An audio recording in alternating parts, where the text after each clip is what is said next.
One day, a little bunny was happily playing in the forest.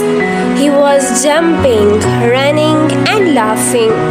Suddenly, his foot hit a small rock and he fell down with a bump. Ouch! My foot hurts. The little bunny started to cry. Just then, a kind goat was walking nearby. She heard the crying and quickly came over. She gently asked, "What happened, little bunny?" The bunny said sadly, "I fell down. My foot is hurting very much."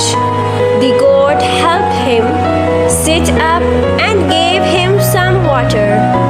The bunny drank the water and smiled. "You are my good friend," he said. The goat smiled back and said, "Friends always help each other." Moral: friendship means